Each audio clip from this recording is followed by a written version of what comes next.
who have all made it to Abidjan.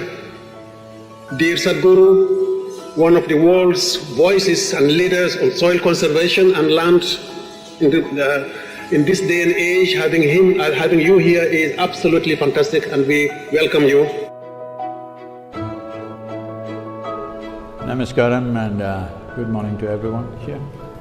Well, in this august audience, I don't have to go about talking about all the horrific statistics we have about all the negative things that are happening with the land and soil on this planet. But as a solution, I see definitely there are many nuances to the solution and there are very important aspects which are not small in number or complexity. But I feel the most important thing if we want to achieve something is, as we have found of all the conventions, one convention which bore positive and conclusive result was the 1987 Montreal Protocol, where we focused on the ozone holes, and largely it was fixed because of single-pointed action. I think a time has come where that kind of action is needed for soil. Separating soil from every other issue, though they are significant and important, it's important that we separate soil from the other aspects, because all these other aspects are relevant to our lives only as long as soil is alive. What is it that we can do? I think the most important thing is to put some food there for the microorganisms, which is the fundamental of all life. Putting food there means organic content should rise. If you look at this across the world, not a single nation has a minimum of 3%, not even a single nation. So why can't we set this objective?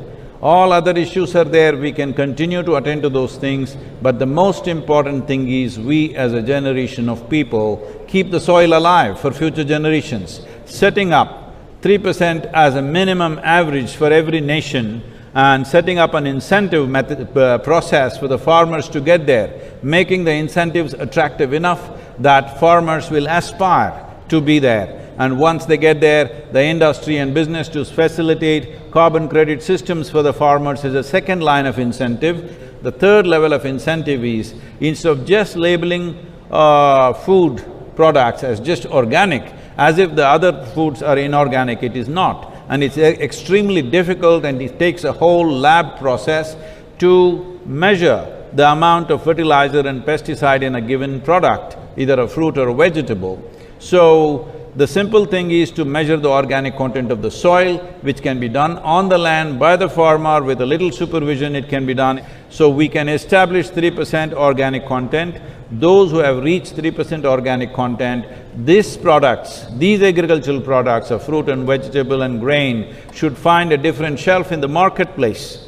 If it finds a different shelf in the marketplace, there is enough science to tell us if a field contains 3% organic content, what are the micronutrients which are present in the food, what are the health benefits, what are the preventive health benefits. I would like to see that all of us strive for this. In these complex issues and complex solutions, implementation becomes a huge challenge, because implementation has to happen on the land, and land is not managed by scientists, land is managed by farmers. So it's extremely important. It must be a single-point agenda, incentive-based agenda. If inspiration, incentives and disincentives after a certain period of time is the way forward, this is my appeal to every one of you, because I don't want this COP15 to end as one more convention with more paper and more paper.